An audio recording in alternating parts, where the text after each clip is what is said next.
Hola, Okay. hola. Hey. All right. The signal seems better out here. Okay, okay. Well, so you've been having a good day, right? Everything's been good. Things have been good. I mean, I've just been walking for the last altogether maybe about 2 hours, just walking from the grocery store. But I like to say I had a.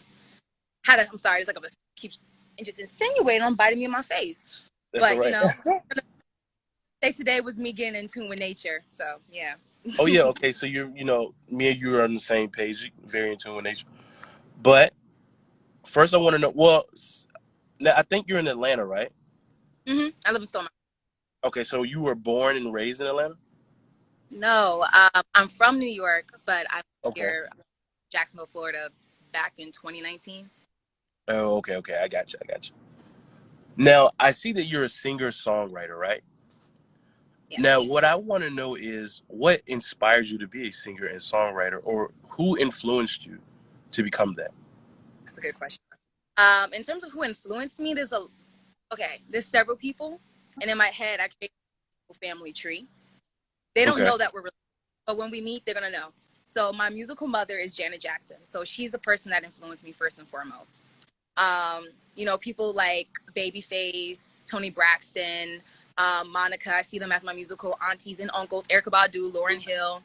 All right. You know, Okay. as the neighborhood friend.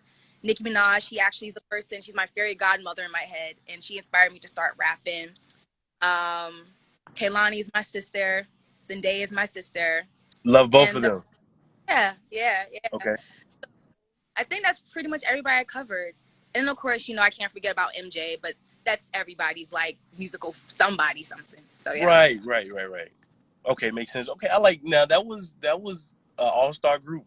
Like if you put them in a versus against anyone, everybody that Mm. you name, I think you'd win. I Eh. think you'd win. Now what? Okay, so they inspired you to become an artist. First, now also, and I forgot. I want you to introduce yourself. What is your stage name? Because I don't want to get it wrong. I also want the audience to know, who exactly you are. Okay. Well, my name is Princess King. That is actually my real name. Okay. Um, I'm a singer songwriter, and I own a business called the Kickback Edition, where essentially I put together themed kickbacks and artist Right. Okay. Okay. I got you. Now tell us briefly about that business. The about the kickback. Kickback Edition. Right. So basically, I like to have a lot of holiday theme events where I just bring together and I look out for local artists, whether they're rappers, singers, dancer, it doesn't matter. If you're just a creative looking for a space to perform and you're just looking for a place where you can network, that's actually like the whole point of the Kickback Edition. Or just for people who are really into like, oh, I like going to social gatherings, but the club scene is kind of played out to me. I got to be a little iffy about who I want to go to, like who event is this kind of thing. I want people to actually know, like the more that Right. they like safe haven. If you come here more times, this is a place where you feel like, oh, we're family here, and it's like, yeah, it's just like one big giant musical family reunion, basically. Okay, now I like that. Now I hope you expand that to Virginia because in Virginia we need that desperately. Oh, okay. Desperately. I'm in the 434 of Virginia.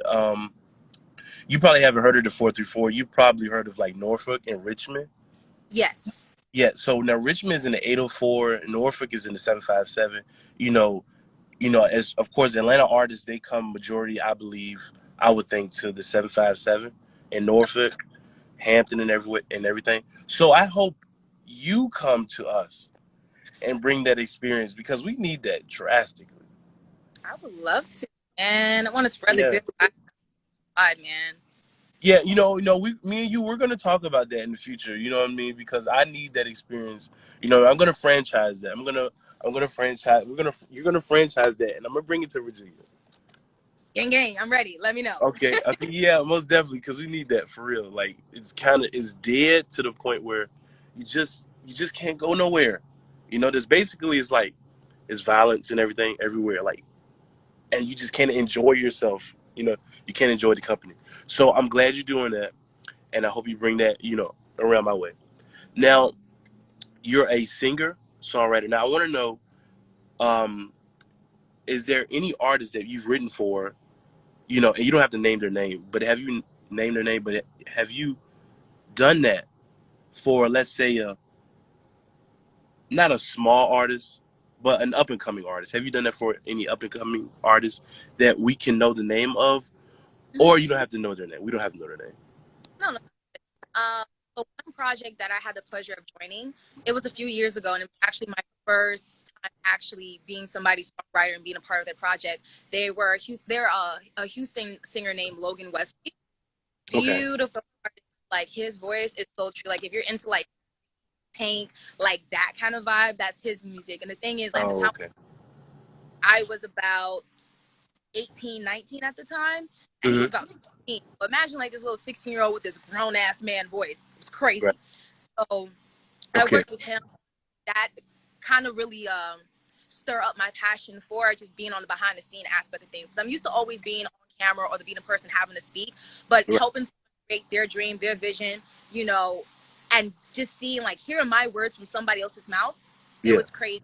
And I honestly love that, just being around a lot of like-minded individuals, and we'll come into the studio maybe like 10 o'clock in the morning. We don't leave until 4 o'clock that night. And that was like a whole month process, and I absolutely loved it. I wanted to keep doing it, and I think that was kind of that inspired me to want to like do the Kid Back edition, because I wanted to help people find a that they can eventually build a team with or just support system from. So basically, you have a college going on, you know, and they say college is basically for networking. Really, that's the most important thing. Yeah. That's what I hear, networking. So basically, you're building college. You know, I've never heard anybody bring that up to me in that way, but like, maybe I am. I don't. Affordable college. You're building affordable college. Okay, so, all right. So now I love everything. We got to, you know, your career, your life. I want to know now. This is the hard part, I believe. Okay. Now you said Lauryn Hill. Lauryn Hill is one of my favorites, and someone before in an interview said Lauryn Hill. I don't know if you're gonna name her. I just have a feeling you're not gonna name her. Now you have 3 choices, right? Well, not 3 choices. You're on an island by yourself forever. What are 3 albums that you can live with forever to listen to? Ooh, okay. The first one on the top of my head, Born Sinner, J. Cole. I used to listen to that I used to listen to that album every day back in high school, and it never got tired. Pause right quick. Pause right quick. Okay. I tell everyone that that's J. Cole's best album. It is. Do you know? And do you know what they tell me? They say I don't know what I'm talking about. Now I'm not the biggest J. Cole fan, right? But I tell them that is J. Cole's best album. It's not 2014 Forest Hills Drive. It's not you know, the warm up Friday Night Light. It's not none of that. It's Born Sinner. You know, right. But yeah. All right, keep going. Let me see. Hold on, actually, I wanted to respond. Hey, DK. He said, interesting way to put it for real. College. I'm like, yeah, that is an interesting. College. Get on here and just think out the word and like the fuck I be doing, because I just be doing stuff and I don't know, it just seems to work out, but I'm like, man, I just do it for the love, and I just hope people who rock with me. But back to your question, what's another good album? Michael Jackson History album. Like History. Oh, okay. Like there's so many timeless classics on that show. I think it's either that one or the Invincible album. I'm thinking of Butterfly. Album Butterfly was on. That's the album I'm thinking of. Oh, well, if that's the same album Remember the Time was on, that's Michael Jackson's best album to me. Yeah. Hoping so. I don't want to be like Cole. It's like, first off, those were 2 different albums, like from a super huge MJ fan. I'm sorry. It was somewhere in that era though. Okay. Let's see. And then what would be a third one that I wouldn't get tired of? Forever. Yeah, like that's hard. What will be my third one?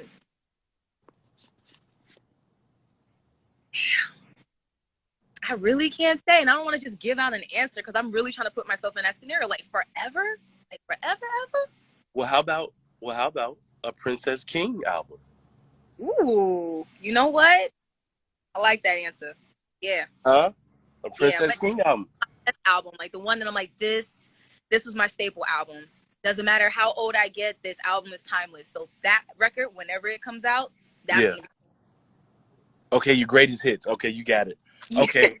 Okay, Princess King. So I know you're very busy, celebrity lifestyle. Your manager is probably gonna get upset with me. I kept you here for a long time, so Nah, yeah. you're good. I'm at my own manager. Hey, Manny. Okay, well, thank you so much for the interview. Please bring your business to Virginia. We need that. We'll definitely talk. We'll follow up. You'll be my connect because I'm Okay. like, I don't know anybody. Okay, We'll connect.